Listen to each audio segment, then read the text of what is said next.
आप सभी भक्तों को आने वाली नवरात्रि यानी कि चैत्र नवरात्रि की हार्दिक शुभकामनाएं। नमस्कार दोस्तों, स्वागत है आपका एक बार फिर से आपके अपने YouTube चैनल। 2025 में चैत्र नवरात्रि को लेकर लोगों के मन में बहुत ही ज्यादा कंफ्यूजन की स्थिति बनी हुई है। कुछ लोग 30 मार्च की बता रहे हैं तो कुछ लोग 31 मार्च की बता रहे हैं। यहाँ तक कि कई बड़े पंडित ज्योतिष गुरु भी इस बार की चैत्र नवरात्रि को लेकर कंफ्यूजन में बने हुए हैं और कोई सही सटीक जानकारी नहीं दे रहे हैं। लेकिन भक्तों, आज की इस वीडियो में हम आपको बताएंगे कि आने वाली चैत्र नवरात्रि कब से शुरू हो रही है, कब समाप्त होगी, किस तारीख व्रत रखा जाएगा और रामनवमी कब मनाई जाएगी। साथ ही इस वीडियो में हम जानेंगे कि नवरात्रि का पूजन कैसे करना चाहिए और किन महिलाओं को नवरात्रि का व्रत रखना चाहिए और किन्हें नहीं रखना चाहिए। व्रत और पूजा के नियम क्या हैं। साथ ही भक्तों, हम आपको इस वीडियो में यह भी बताएंगे कि चैत्र नवरात्रि के दौरान कौन से 5 काम हमें भूलकर भी नहीं करने चाहिए। इन सभी बातों पर आज के इस वीडियो में हम आपको विस्तार से बताएंगे। यह वीडियो आपके लिए बहुत ही ज्ञानवर्धक साबित होने वाली है, इसलिए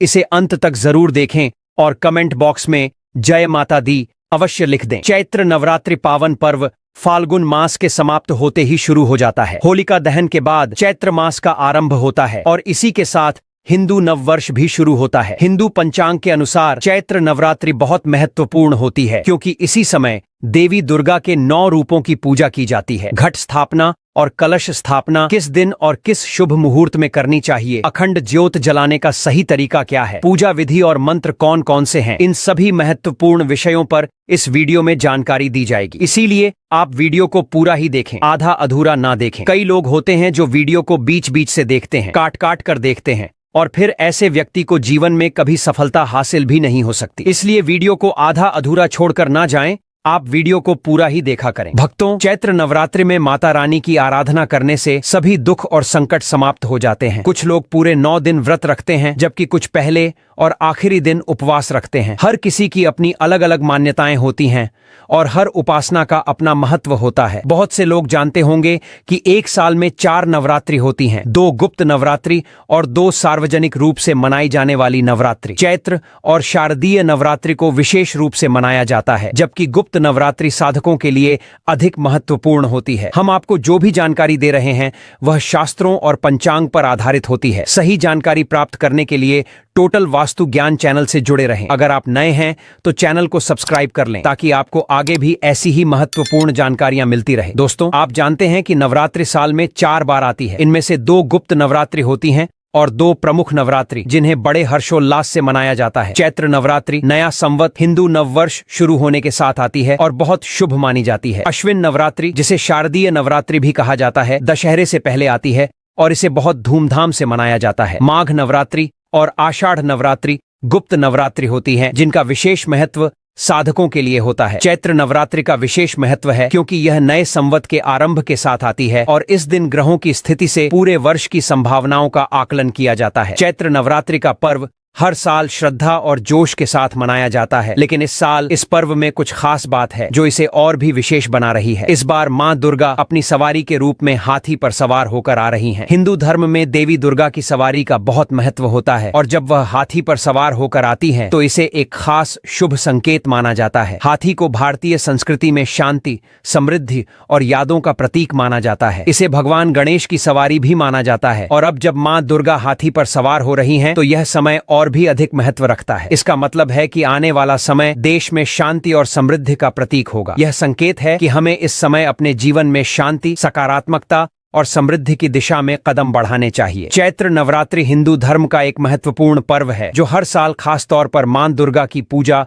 और व्रत के लिए मनाया जाता है। इस साल चैत्र नवरात्रि का आरंभ 30 मार्च 2025 रविवार को हो रहा है और यह 6 अप्रैल 2025 रविवार तक चलेगा। हालांकि इस बार अष्टमी और नवमी एक ही दिन पड़ रहे हैं, इसलिए चैत्र नवरात्रि 8 दिन की होगी। इस वीडियो में हम आपको नवरात्रि पूजा विधि, कलश स्थापना मुहूर्त और अन्य महत्वपूर्ण जानकारी प्रदान करेंगे ताकि आप इस पर्व को पूरी श्रद्धा और विधि विधान से मना सकें। चलिए भक्तों, अब हम चैत्र नवरात्रि की सही डे, टाइम और शुभ मुहूर्त के बारे में भी जान लेते हैं। लेकिन भक्तों, आगे की जानकारी बताने से पहले आपसे एक रिक्वेस्ट करते हैं कि अगर आप इस चैनल पर नए हैं तो चैनल को सब्सक्राइब करके वीडियो को एक लाइक जरूर करें। साथ ही आप अपनी राशि को कमेंट बॉक्स में जरूर डाल दें, क्योंकि हम राशि से जुड़ा भाग्य भी बताते हैं और भाग में चल रही परेशानियों को तत्काल दूर करने के लिए आसान से आसान उपाय भी बताते हैं। इसलिए आप अपनी राशि कमेंट बॉक्स में जरूर डाल दें। चलिए भक्तों, अब हम जान लेते हैं शुभ मुहूर्त के बारे में। हिंदू पंचांग के अनुसार चैत्र महीने के शुक्ल पक्ष की प्रतिपदा तिथि 29 मार्च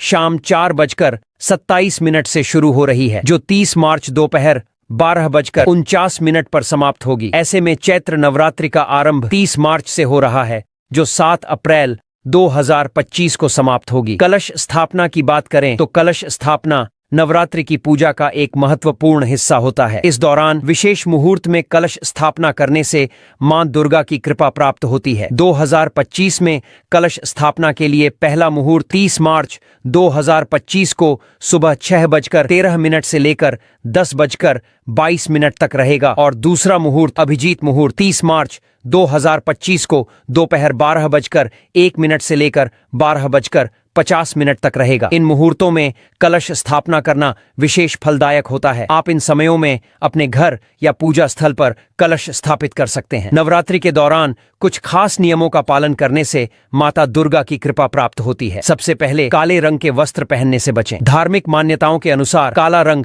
नकारात्मकता का प्रतीक माना जाता है, इसलिए इसे नवरात्रि में नहीं पहनना चाहिए। इसके अलावा शराब, तंबाकू और मांसाहारी भोजन से पूरी तरह परहेज करें, क्योंकि ये नवरात्रि के दौरान वर्जित होते हैं। नाखून काटना, बाल कटवाना या दाढ़ी बनवाना भी न करें, क्योंकि इसे धार्मिक शास्त्रों में अशुभ माना गया है। नवरात्रि के दौरान प्याज और लहसुन का सेवन न करें, बल्कि सात्विक भोजन ग्रहण करें। साथ ही ब्रह्मचर्य का पालन करें और हर दिन देवी दुर्गा के अलग अलग स्वरूपों की पूजा करें। दुर्गा सप्तशती का पाठ भी करें। इन नियमों का पालन करने से न केवल व्रत का फल शुभ होता है, बल्कि घर में सुख समृद्धि और शांति बनी रहती है। अगर आप ये नियम सही तरीके से पालन करते हैं तो नवरात्रि का व्रत आपके लिए बेहद फलदायी होगा और माता दुर्गा की विशेष कृपा आप पर बनी रहेगी। चलिए भक्तों, अब हम कलश स्थापना की विधि के बारे में आपको जानकारी दे देते हैं, ताकि आप कलश स्थापना की प्रक्रिया को जान सकें। नवरात्रि के पहले दिन सबसे पहले देवी देवताओं का आह्वान करें। इसके बाद एक मिट्टी के बड़े पात्र में मिट्टी भरें और उसमें ज्वारे के बीज डालें। अब थोड़ा सा पानी छिड़क कर मिट्टी को नम करें, ताकि बीज अच्छे से उग सकें। इसके बाद एक गंगा जल से भरा हुआ कलश लें और उसमें सुपारी,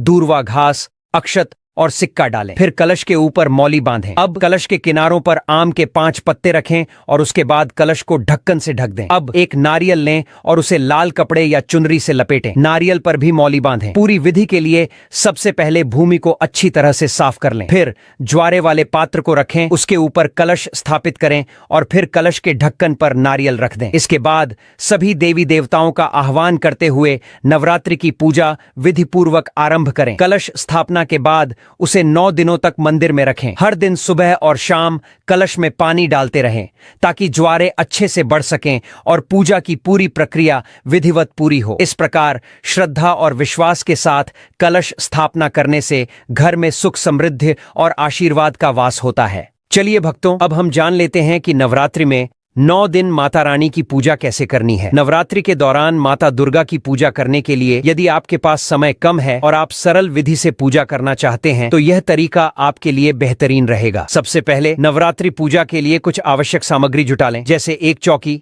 लाल कपड़ा, अक्षत, माता दुर्गा और गणेश जी की प्रतिमा या चित्र, पीतल या तांबे का कलश, लोटा, सिक्का, पुष्प, लाल चुनरी, मौली, मिट्टी का दीपक, लौंग, इलायची, रतुफल, बताशे या मिश्री और कपूर। यह सारी सामग्री नवरात्रि से कुछ दिन पहले ही एकत्रित कर लें। पूजा के पहले दिन प्रातः उठकर स्नान आदि से निवृत्त हो जाएं और स्वच्छ वस्त्र पहनें। फिर पूजा स्थल पर चौकी रखें और उस पर लाल कपड़ा बिछाएं। इस पर अक्षत डालें और देवी दुर्गा जी की प्रतिमा या चित्र स्थापित करें। एक लोटे या कलश में शुद्ध जल भरें और उसमें एक सिक्का डालें। फिर उस पर चावल से भरी एक प्लेट रखें। इस कलश को माता की प्रतिमा के बाएं स्थान पर रखें। आपको इसे रोज पुनः स्थापित करने की आवश्यकता नहीं है, यह कलश 9 दिन तक वहीं रहेगा। इसके बाद अगर आपके पास गणेश जी की प्रतिमा है तो उसे भी स्थापित करें। यदि नहीं है तो सुपारी से भी गणेश जी की पूजा कर सकते हैं। अब गणेश जी और देवी दुर्गा जी पर पुष्प और शुद्ध जल अर्पित करें। अगर आप अखंड ज्योत नहीं जला पा रहे हैं तो एक घी का दीपक जला लें। दीपक जलाने के बाद गणेश जी, माता दुर्गा जी, कलश और दीपक को हल्दी कुमकुम से तिलक करें। इसके बाद माता को वस्त्र स्वरूप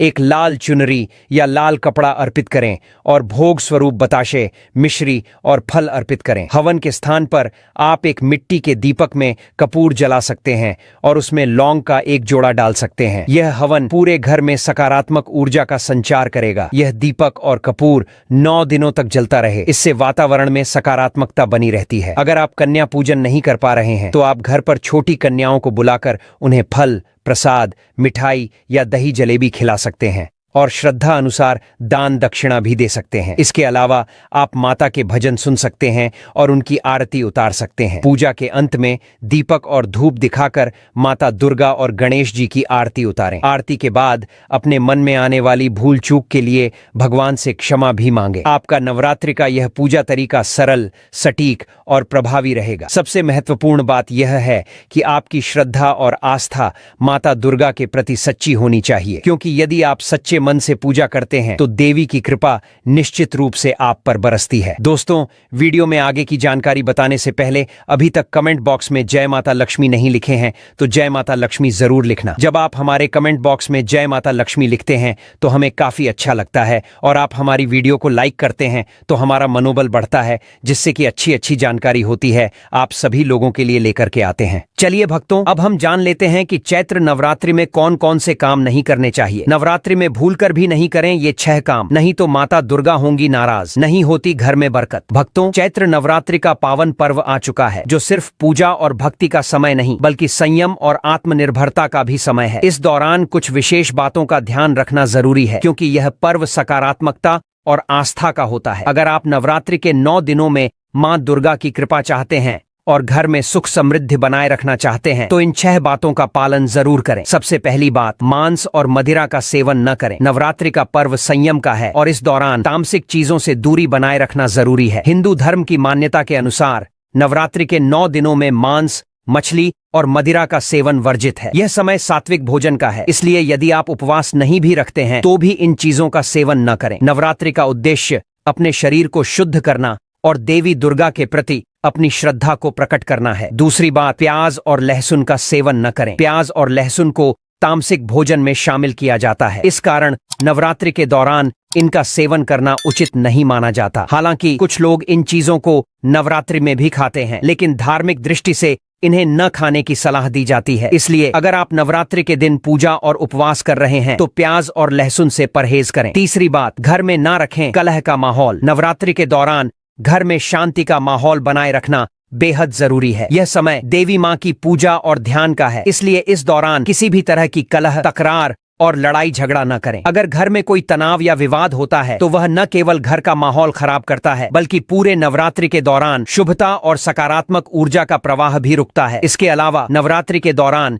किसी के लिए भी अपशब्दों का प्रयोग न करें, क्योंकि इससे घर में नकारात्मकता आती है और त्योहार की खुशियां फीकी पड़ सकती हैं। भक्तों, अब चौथी बात, बड़ों का अपमान न करें। जो घर अपने बड़े बुजुर्गों का अपमान करता है वहां कभी भी सुख और समृद्धि का वास नहीं होता। नवरात्रि के दौरान तो बड़ों का सम्मान और उनकी आशीर्वाद और भी महत्वपूर्ण हो जाता है। धर्म हमें यही सिखाता है कि हमें हमेशा अपने से बड़े लोगों का आदर करना चाहिए, उनकी बातों का सम्मान करना चाहिए। बड़ों के आशीर्वाद से घर में बरकत आती है और मां दुर्गा की कृपा बनी रहती है। इसलिए नवरात्रि के दौरान किसी भी हाल में अपने से बड़ों का अपमान न करें। पांचवी बात, नवरात्रि का पर्व सिर्फ भक्ति का ही नहीं बल्कि संयम का भी पर्व है। इस दौरान शारीरिक और मानसिक दोनों प्रकार के संयम का पालन करना जरूरी है। शारीरिक संयम का मतलब है कि इस समय फिजिकल रिलेशन से बचें और किसी भी वल्गर गतिविधि से दूर रहें। मानसिक संयम का अर्थ है अपनी सोच को सकारात्मक रखें, ध्यान और साधना में मन लगाएं। नवरात्रि के दौरान अपने शरीर और मानसिक स्थिति को शुद्ध रखना अत्यंत महत्वपूर्ण है। अगर आप नवरात्रि के दौरान इन 5 महत्वपूर्ण नियमों का पालन करते हैं तो आप निश्चित रूप से मां दुर्गा की कृपा प्राप्त कर सकते हैं। इन नियमों के पालन से